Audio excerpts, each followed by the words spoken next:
Un día, cuando el pequeño Crisóforo cumplió 2 años, Martín llamó a Frida al salón principal del palacio de Lumínara. Las cortinas de seda azul ondeaban con el viento, y el roble de los corazones que Ganesa había plantado ya tenía varias hojas abiertas, cada una con su cicatriz dorada. Mi amor, empezó Martín, tomando sus manos entre las suyas, el tiempo ha llegado. Los sabios nos advirtieron que Crisóforo no podría cumplir su misión aquí, en nuestro reino. Deben ir a la tierra, a la ciudad de Novalis. Frida sintió cómo su corazón se contrajo, pero no de miedo, sino de un sentimiento de calma que venía de lo más profundo de su alma. Había esperado este momento desde que escuchara la profecía, y ahora que llegaba, estaba lista. Ya lo sé, respondió con voz firme.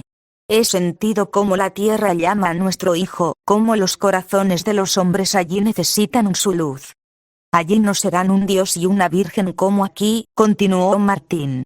Tendrán que vivir como mortales, para que Crisóforo crezca entre su pueblo y entienda su dolor de verdad. Le pondremos un padre putativo, Jaime, un humilde carpintero de Novalis que ya sabe de nuestra misión y ha aceptado cuidarlos con todo su corazón. Frida cerró los ojos y recordó las palabras de su suegro Fernando, luego las de Ganesa y Buda. Todo encajaba ahora como las piezas de un rompecabezas. Yo iré con él, dijo, mirando hacia la habitación donde Crisóforo jugaba con unos trozos de madera que Martín le había dado.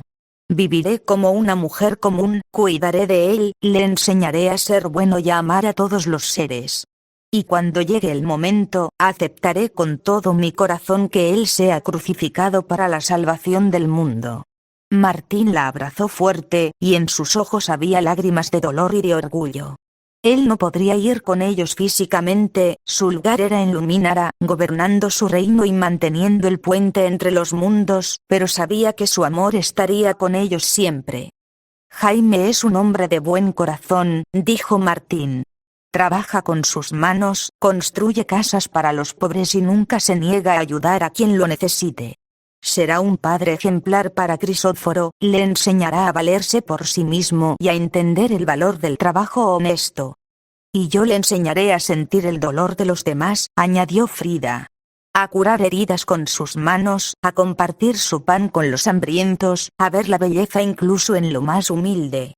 Así, cuando llegue el día del sacrificio, entenderá por qué debe hacerlo. En los días siguientes, Frida preparó lo poco que llevarían. Algunas prendas sencillas, el aceite sagrado que Buda les había dado, la caja de conchas de las sirenas y el libro de hojas de oro, que ahora tenía varias historias escritas por sí mismo.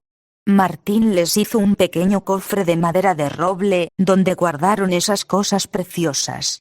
También les dio una carta para Jaime, en la que explicaba todo lo que necesitaba saber sobre el destino de Crisóforo. No se lo dirás de inmediato, dijo Martín a Frida. Dejará que crezca, que conozca el mundo, que tome sus propias decisiones. El sacrificio debe ser voluntario, debe venir de su corazón y no de una obligación impuesta. Lo sé, respondió Frida. Yo solo le enseñaré el camino, él será quien decida caminarlo. El día de la partida llegó con un amanecer gris, como si el cielo también sintiera la tristeza de la separación. Martín llevó a Frida y a Crisóforo hasta el borde del Reno, donde un carruaje esperaba, conducido por un hombre de rostro sereno y manos callosas, Jaime, el carpintero de Novalis. Se los cuidaré como si fueran míos, dijo Jaime, estrechando la mano de Martín. Sé que su hijo tiene un gran destino, y haré todo lo posible para ayudarlo a cumplirlo. Martín se arrodilló y besó la frente de Crisóforo, que miraba con curiosidad al hombre nuevo que había llegado. Luego abrazó a Frida una vez más, y le susurró al oído. La espada te traspasará el corazón, pero recuerda que no estás sola. Yo estaré aquí, esperando el día en que su misión se cumpla y su luz ilumine ambos mundos. Frida subió al carruaje con el niño en sus brazos, y Jaime dio rienda suelta a los caballos. Mientras se alejaban, Frida miró hacia atrás y vio a Martín de pie en el borde del Reno, hasta que se perdió de vista entre la niebla matutina.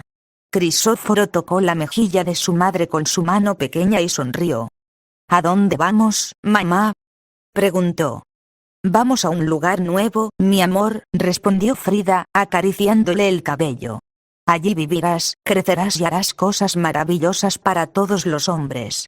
Allí encontrarás un nuevo papá que te querrán mucho. El carruaje avanzó por caminos de tierra hacia la ciudad de Novalis, donde las casas de piedra y madera esperaban, donde los hombres luchaban por sobrevivir, por amar, por encontrar sentido a sus vidas. Y Frida, con el niño en sus brazos y el sacrificio en su corazón, sabía que el camino que habían emprendido era el único que podía salvar al mundo. Cuando el carruaje llegó a Novalis, Jaime condujo por calles adoquinadas, entre casas de tejas rojas y ventanas con flores de colores. La ciudad respiraba vida. Mercaderes gritaban sus precios en la plaza, niños corrían jugando entre las mesas de los puestos, y el aroma de pan caliente se extendía por todos lados. La casa de Jaime era pequeña pero acogedora, con un patio donde crecían hierbas aromáticas y un taller al fondo donde guardaba sus herramientas y trozos de madera. Al entrar, Crisóforo soltó una exclamación de alegría al ver un perro peludo que dormía en el umbral. «Se llama Bruno», dijo Jaime, sonriendo mientras acariciaba al animal. «Ya será tu mejor amigo». Frida miró a su alrededor. Las paredes estaban cubiertas de tejidos hechos a mano, había una mesa de madera maciza en el centro y un hogar de piedra que daba calor a todo el lugar. Sintió como un peso se iba de su corazón, aquí se sentirían como en casa. «Es un lugar hermoso», dijo, poniendo el pequeño cofre en una repisa. En los días siguientes, la vida tomó un ritmo sencillo y lleno de ternura. Jaime se levantaba temprano para ir a su taller o a construir en las casas de quienes lo necesitaban. Frida, que en Luminara había aprendido a preparar alimentos con hierbas mágicas, decidió abrir un pequeño panadero en la parte delantera de la casa. Con harina, agua, sal y levadura, hacía panes de diferentes formas y tamaños, panes redondos como la luna, barras largas como el sol, panecillos pequeños para los niños.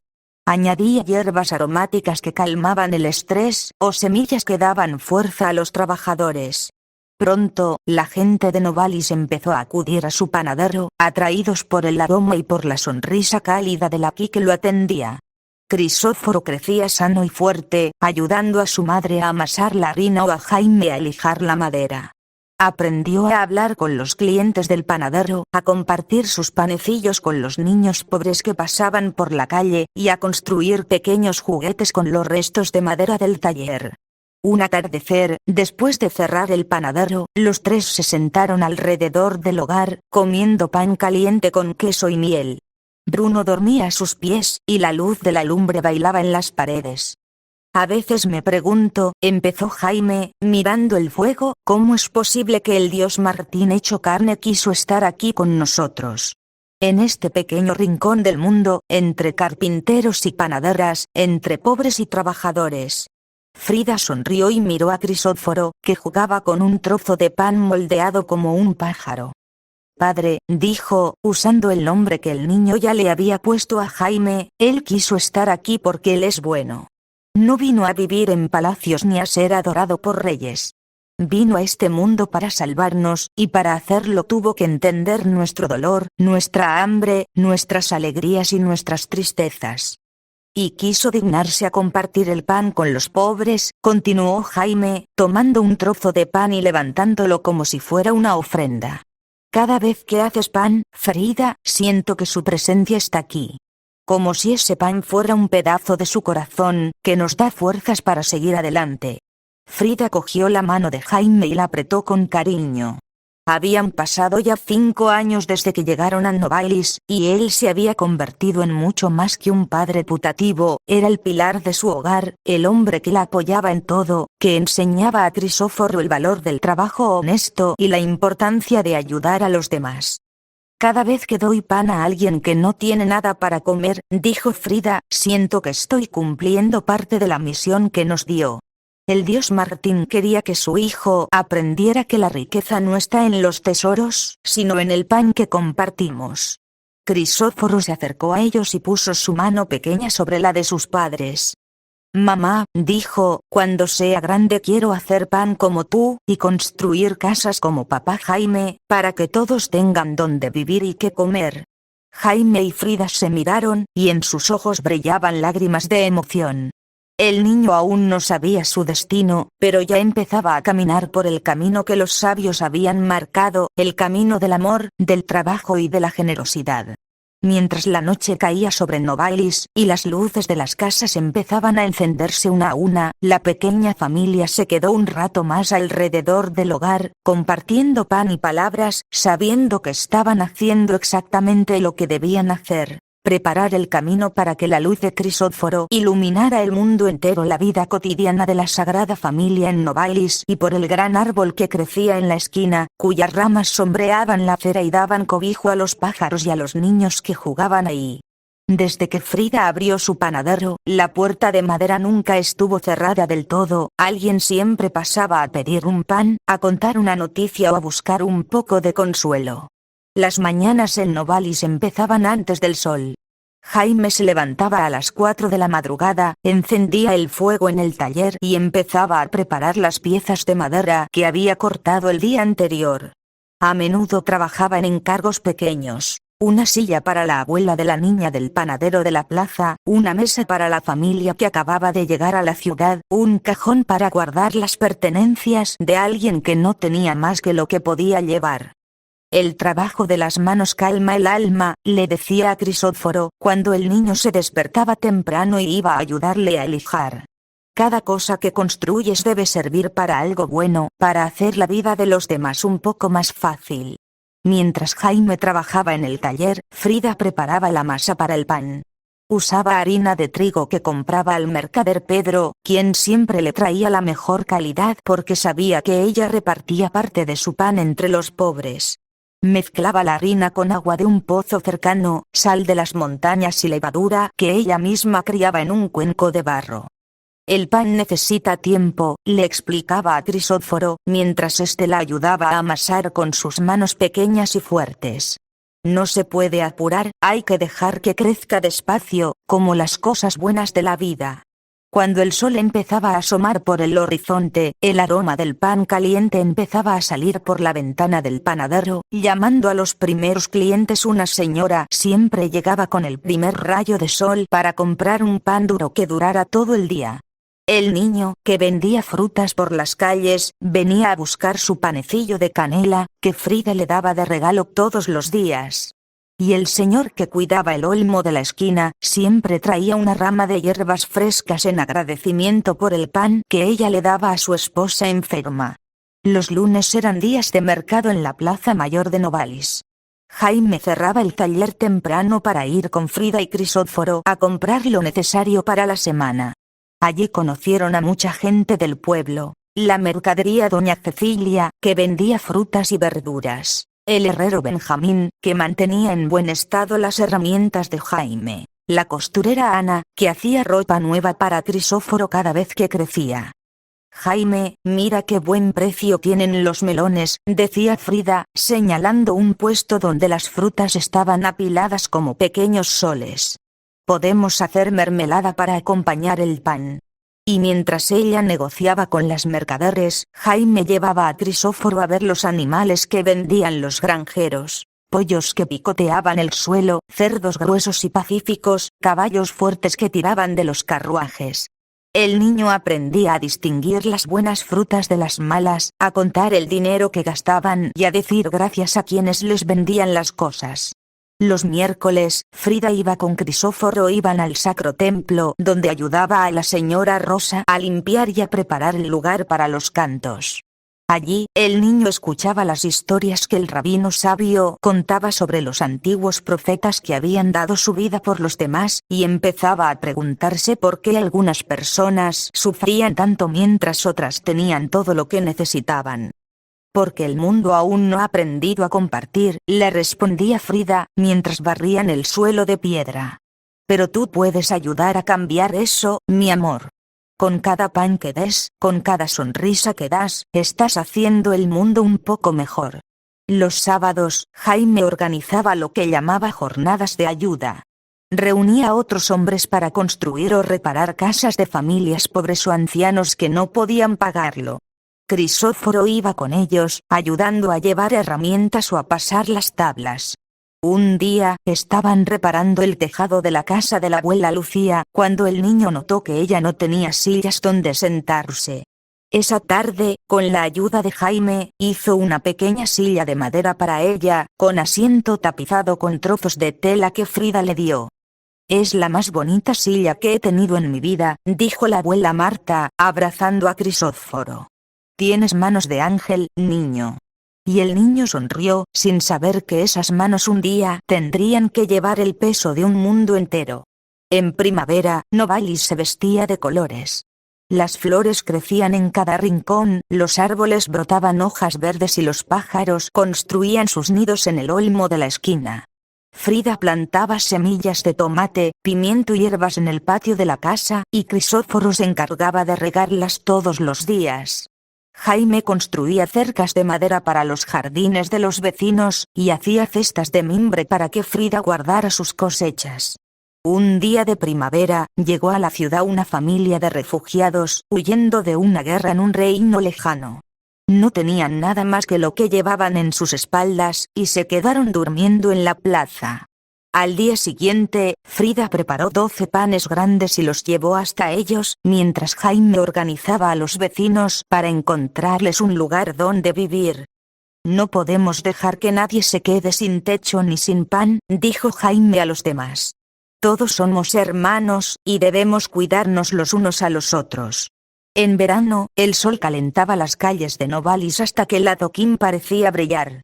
Frida hacía panes más ligeros, con semillas de girasol y pasas, y preparaba agua fresca con hierbabuena para darle a los que pasaban por la calle con calor.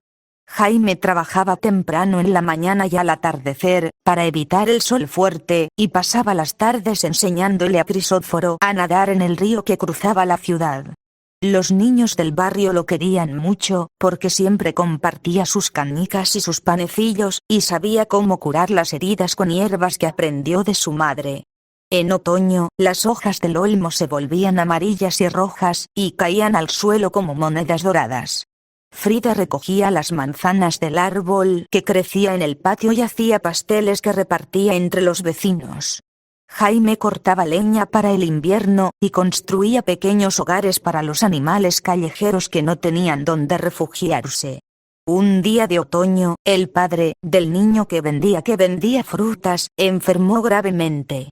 No tenían dinero para pagar al médico, y la familia estaba desesperada. Frida llevóles pan y sopa todos los días, y usando las hierbas que conocía, preparó ungüentos que ayudaron a aliviar el dolor del hombre. Jaime, por su parte, trabajó extra horas para ganar el dinero que necesitaban para las curaciones. «Ustedes son como ángeles enviados del cielo», dijo la madre de R.L. niño, llorando de gratitud. «No sabemos cómo pagárselo». «No hace falta que nos paguen», respondió Frida, abrazándola. «El pan que compartimos es su propio pago». En invierno, la nieve cubría Novalis de un manto blanco. Jaime cerraba el taller algunos días por el frío, pero seguía saliendo a ayudar a quienes lo necesitaban, reparaba tejados que se habían dañado con la nieve, llevaba leña a los ancianos y construía trineos para los niños. Frida hacía panes grandes y calientes, que mantenía en el hogar para que los vecinos pudieran venir a tomar uno cuando quisieran. Crisóforo pasaba las tardes ayudando a su madre a preparar el pan, y escribía pequeñas historias en un cuaderno que Jaime le había regalado, sobre los antiguos profetas. Mientras la nieve caía fuera de la ventana, Frida le contó por primera vez sobre su verdadero padre, Martín, y sobre el reino de Lunmínara. «¿Por qué no vivimos allí?», preguntó el niño. «Porque tu misión está aquí, mi amor», respondió Frida, acariciándole el cabello. «Estás aquí para ayudar a los hombres a ser mejores, para enseñarles que el amor es más fuerte que cualquier cosa». Crisóforo asintió, como si entendiera todo, aunque aún no sabía la magnitud de lo que esperaba por delante. Pasaron los meses, y la vida en la calle del Olmo siguió su curso. Crisóforo, y ya ayudaba a Jaime en el taller y a Frida en el panadero como si fuera un adulto. Había aprendido a leer y a escribir gracias a la señora Ana, que le daba clases en sus ratos libres. Sabía construir muebles sencillos, hacer pan perfecto y curar las heridas con hierbas. Pero lo que más sabía hacer era amar a sus padres, amar a los vecinos, amar a todos los que necesitaban ayuda. Un día, mientras cenaban pan con queso y mermelada de manzana, Jaime miró a Frida y a Crisóforo con los ojos llenos de emoción. Hace ya 6 meses que llegaron a mi casa, dijo. En un principio pensé que mi trabajo era cuidarlos como un padre putativo, como me había pedido el dios Martín. Pero ahora sé que no es así. Ustedes no son solo mis huéspedes, son mi familia. Frida, eres la chica más maravillosa que he conocido, y Crisóforo, eres el amigo que siempre quise tener. Frida se levantó y abrazó a Jaime, mientras las lágrimas corrían por sus mejillas. Había llegado a Novalis como una extraña, con un destino pesado en su corazón, pero había encontrado en él mucho más que un protector, había encontrado el amor y el apoyo que necesitaba para enfrentar lo que venía. Tú eres nuestro padre de verdad, dijo Crisóforo, cogiendo la mano de Jaime. El que me enseña a trabajar, a ser bueno, a ayudar a los demás. No importa dónde vine antes, aquí es mi hogar. Esa noche, mientras dormían los 3 en sus camas, con el fuego del hogar calentando la habitación y Bruno durmiendo a los pies de la cama de Crisóforo, Frida sacó el pequeño cofre de roble y lo abrió. Miró el aceite sagrado, la caja de conchas y el libro de hojas de oro, que ahora estaba lleno de historias sobre la vida en Novalis. Sabía que el momento de la profecía se acercaba, que pronto su hijo tendría que enfrentarse a su destino. Pero en ese instante, sentía paz en su corazón, porque sabía que Crisóforo había crecido en un hogar lleno de amor, que había aprendido lo importante de la vida, y que cuando llegara el día, estaría listo para hacer lo que tuviera que hacer. Mientras la luna llena brillaba sobre Novalis, y las estrellas parecían sonreír desde el cielo, la Sagrada Familia dormía tranquila, sabiendo que habían cumplido con su tarea. Preparar el camino para que la luz de Crisóforo iluminara el mundo entero. Las calles de Novalis empezaron a llenarse de rumores extraños. Había llegado un viajero de tierras lejanas que hablaba de una profecía. Un rey nacido en humildad gobernará sobre Novalis y unirá todos los reinos con el amor, derrocando a los que gobiernan con la fuerza. El rey Jerónimo de Novalis, un hombre de corazón cruel y codicioso que había subido al trono por la fuerza, escuchó estas palabras y sintió cómo el miedo se apoderaba de él. Había gobernado durante 10 años, imponiendo impuestos abusivos a los pobres y castigando con dureza a quienes se atrevieran a oponerse a él. No permitiría que nadie, mucho menos un niño, le quitara el poder. Encuentra a este niño, ordenó a sus guardias, golpeando la mesa de su salón real con su puño. Si es verdad que ha venido a Novalis, acabaremos con él antes de que pueda hacer nada.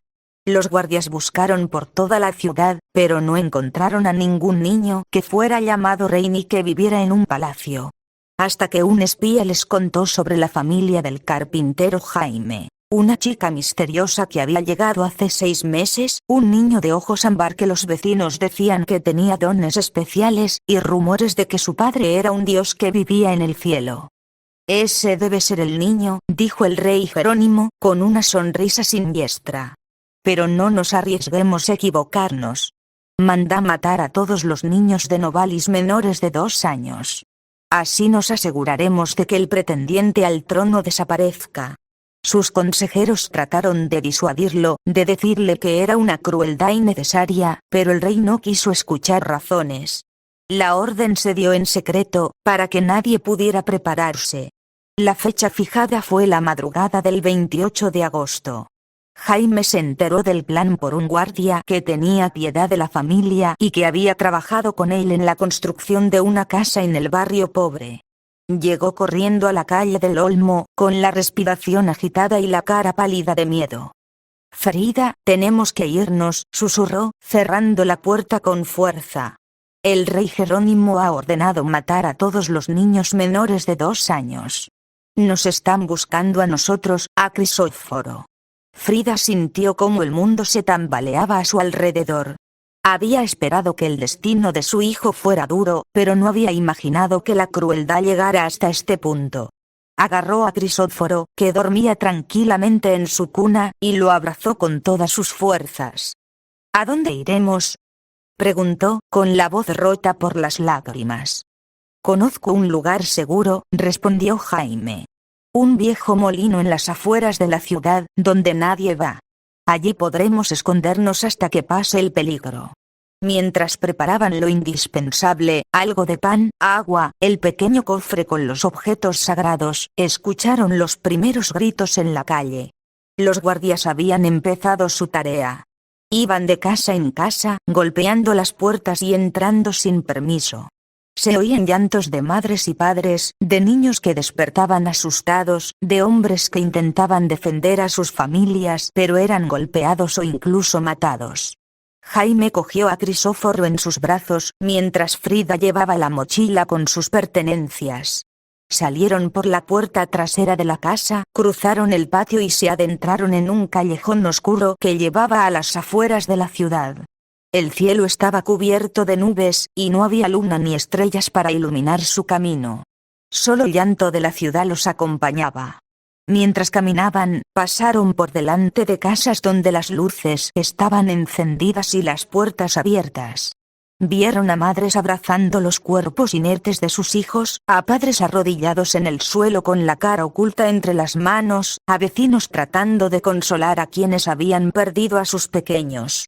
Frida sintió como la espada que su suegro había mencionado traspasaba su corazón de nuevo, y las lágrimas caían sobre el rostro de Crisóforo, que seguía durmiendo sin saber el horror que se estaba desencadenando a su alrededor. Llegaron al molino justo antes del amanecer. Era un edificio viejo y abandonado, con las ruedas rotas y el techo medio hundido, pero estaba escondido entre árboles y zarzas, y nadie lo encontraría fácilmente. Jaime hizo un pequeño fuego en el suelo para calentarlos, mientras Frida amamantaba a Crisóforo y trataba de calmar sus propios temblores. No debería haber pasado esto, dijo Jaime, con la voz cargada de rabia y tristeza. Los niños no tienen culpa de nada. El rey Jerónimo ha perdido la razón. Es el precio del poder, respondió Frida, mirando a su hijo con ojos llenos de dolor. Él teme lo que no entiende, y el amor es algo que nunca podrá comprender. Mientras se escondían en el molino, la noticia de la matanza se extendió por toda Novalis. Las calles se llenaron de luto. Las tiendas cerraron sus puertas, las campanas de la iglesia tocaron con tristeza, y las madres llevaban a sus pequeños fallecidos al cementerio en camillas hechas de madera. El rey Jerónimo pensó que había acabado con el peligro, pero en realidad había sembrado en el corazón de su pueblo una semilla de rebeldía que algún día crecería. Pasaron 3 días antes de que Jaime se atreviera a volver a la ciudad para averiguar qué pasaba. Cuando regresó, su rostro estaba marcado por la tristeza. Todo el mundo está de luto, dijo, sentándose junto a Frida. Han contado más de 50 niños muertos. El rey Jerónimo dice que fue necesario para mantener la paz, pero nadie le cree. Los vecinos buscan a ustedes, quieren saber que están sanos y salvos. Frida sintió un nudo en la garganta. Sabía que Crisóforo había sobrevivido, pero ¿a qué precio? Militares niños habían pagado con sus vidas el destino de su hijo. Cuando pase el peligro, dijo con voz firme, tendremos que volver. Crisóforo debe crecer entre su pueblo, debe conocer su dolor para poder sanarlo. El rey Jerónimo ha hecho mucho daño, pero un día el amor prevalecerá sobre la crueldad. Mientras el sol se ponía sobre el molino, y el viento susurraba entre los árboles, la familia se quedó unida en silencio, compartiendo el poco pan que tenían y rogando para que nunca más se repitiera tal barbarie. Crisóforo jugaba con un trozo de madera que Jaime le había dado, sin saber que su supervivencia había costado la vida de tantos otros niños, y que esa sombra acompañaría su camino por siempre. En la madrugada del 3er día de su escondite en el molino, San Jaime estaba vigilando el camino cuando vio una luz brillante que descendía del cielo. De entre ella surgió un ser con alas blancas como la nieve y vestido con una túnica dorada, el arcángel Hipoclorito enviado por el dios Martín. San Jaime, dijo el arcángel, con una voz que parecía el sonido de las aguas cristalinas, el dios Martín me ha enviado a decirte. Toma al niño y a su madre, y llévalos a Dimasia. Allí estarán a salvo del rey Jerónimo, y allí el niño continuará su preparación para la misión que le espera. Jaime se arrodilló con respeto, sintiendo la fuerza divina que envolvía al arcángel. Señor, está bien, respondió. Prepararemos la huida de inmediato. El arcángel le entregó una mula fuerte y resistente, con piel de color canela y ojos llenos de ternura. Esta mula los llevará a salvo, dijo. Cuando el peligro los aceche, el niño tendrá el poder de transformarse para protegerlos. Confíen en él y en el plan del cielo. Con esas palabras, el arcángel desapareció en un destello de luz, dejando en el aire el aroma de jazmín y incienso. Jaime corrió al molino para avisar a Frida, y juntos prepararon lo poco que necesitarían para el viaje: pan, agua, el cofre sagrado y algunas prendas. Apenas habían salido del bosque que rodeaba el molino cuando vieron una figura a lo lejos, un soldado del rey Jerónimo, patrullando los caminos en busca de fugitivos. Frida colocó a Crisóforo debajo de su manto de lana gruesa, mientras cogía un pañuelo donde había envuelto algunas prendas pequeñas, haciéndolo parecer que llevaba un bebé en el regazo. El soldado se acercó a ellos, con la mano en la empuñadura de su espada. Tenía la cara dura y cansada, pero en sus ojos se veía un destello de duda. «¡Alto ahí!», gritó. «¿Quiénes son ustedes y a dónde van a estas horas? Y dime», añadió, señalando el pañuelo en el regazo de Frida, «¿qué trae esa chica en el regazo? ¿No parece un niño?». En ese instante, el manto de Frida empezó a brillar con una luz amarilla intensa. Los tejidos se abrieron y, en lugar del niño Crisóforo, aparecieron docenas de girasoles con pétalos brillantes como el sol, cuyos tallos se movían suavemente como si bailaran con el viento. El aroma de las flores llenó el aire, y el soldado se quedó boquiabierto, desconcertado. «¿Pero qué es esto?», murmuró, soltando la espada sin darse cuenta. «Son flores para decorar el templo de un pueblo lejano», dijo Jaime con calma, mientras la mula daba un pequeño paso hacia adelante. «Estamos llevándolas antes de que se marchiten». El soldado, aún aturdido por la visión de los girasoles, asintió lentamente. Había oído hablar de las maravillas que rodeaban al niño del carpintero, y en su corazón sabía que no debía detenerlos. «Pueden pasar», dijo, asideéndose del camino. «Que el Dios os acompañe». Frida sonrió con gratitud, y mientras la mula avanzaba, los girasoles volvieron a transformarse en el pequeño Crisóforo, que miraba al soldado con sus ojos de color ámbar y le sonrió. El hombre se quedó mirándolos hasta que desaparecieron en la curva del camino, con la sensación de haber presenciado algo sagrado. El viaje a Dimasia duró 7 días y 7 noches.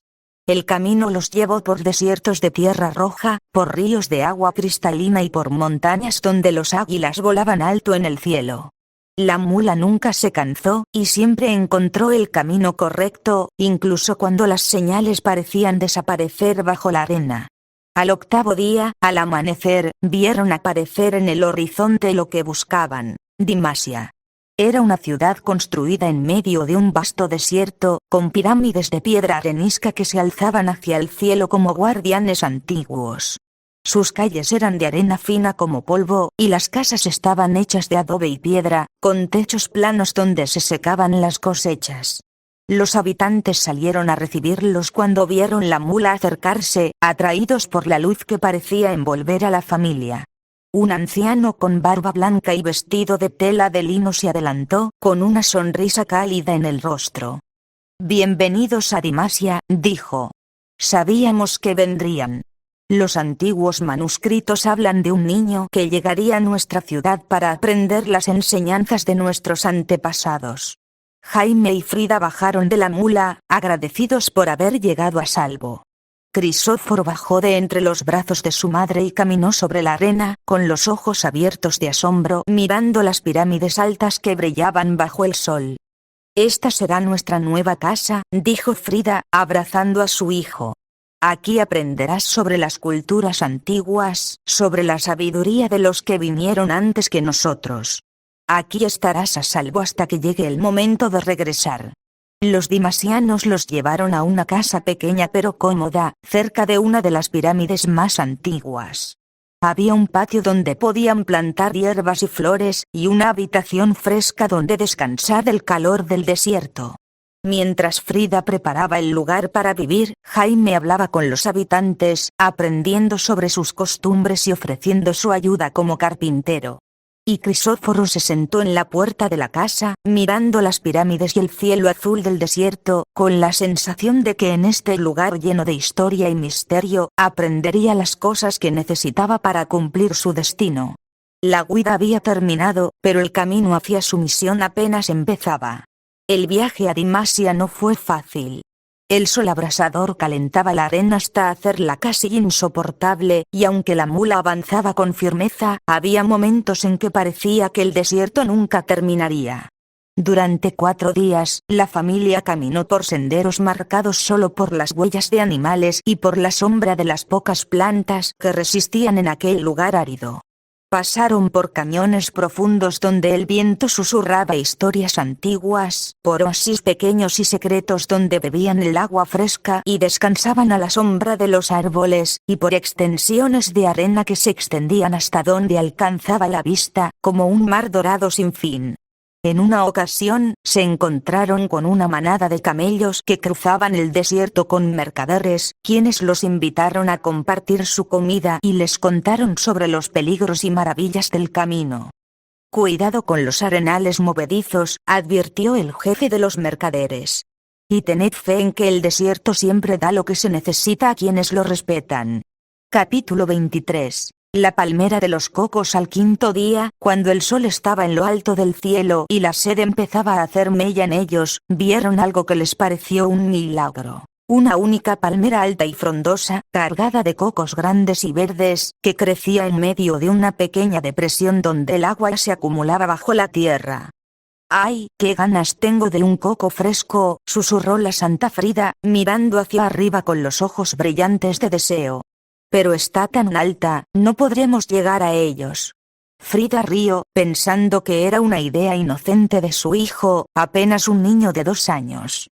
Pero Crisóforo se soltó de sus manos, se acercó a la base de la palmera y puso una mano sobre el tronco grueso. «Yo la puedo bajar», dijo con seguridad.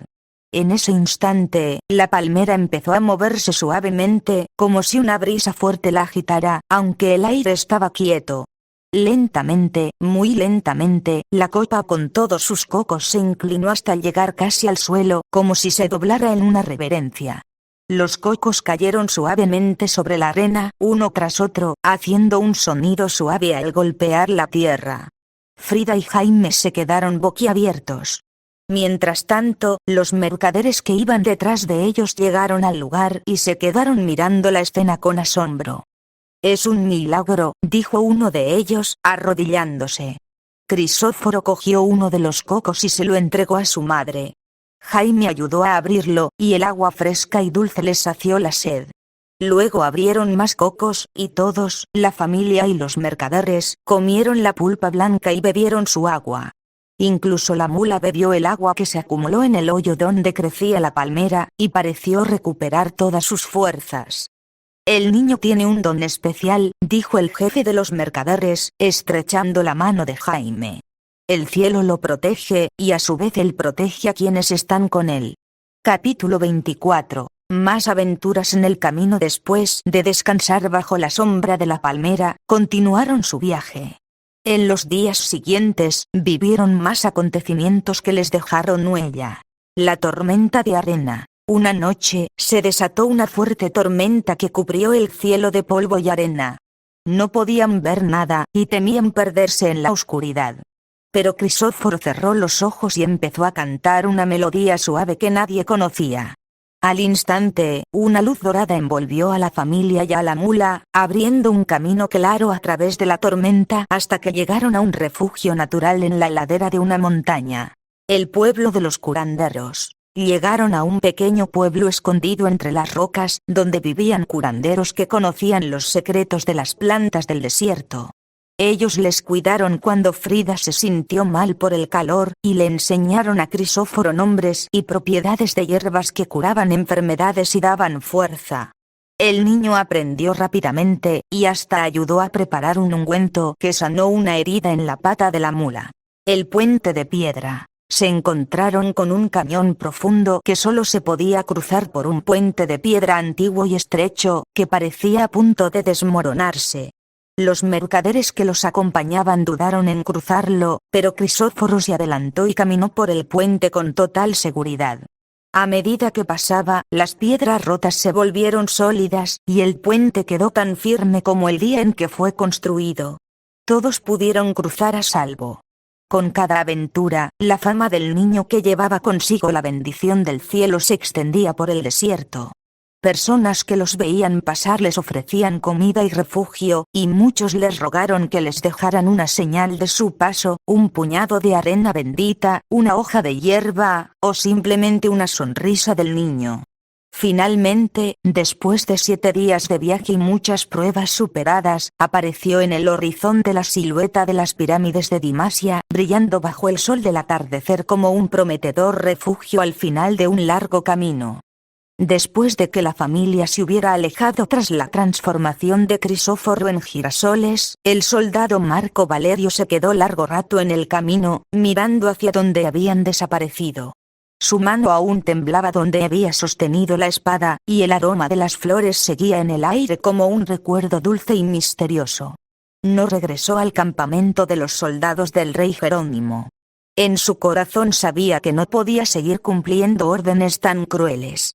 En lugar de eso, tomó su caballo y siguió las huellas de la mula por el camino del desierto, sin saber muy bien por qué lo hacía, solo sentía una fuerza irresistible que lo llevaba hacia ellos. Pasaron 3 días de búsqueda. Caminó por los senderos que conocía bien, preguntó a mercaderes y pastores si habían visto a una familia con un niño y una mula, hasta que al atardecer del 4.º día, los encontró descansando junto a un oasis pequeño, donde Crisóforo jugaba con las piedras junto al agua. Marco Valerio se acercó despacio, con las manos abiertas para mostrar que no venía con malas intenciones.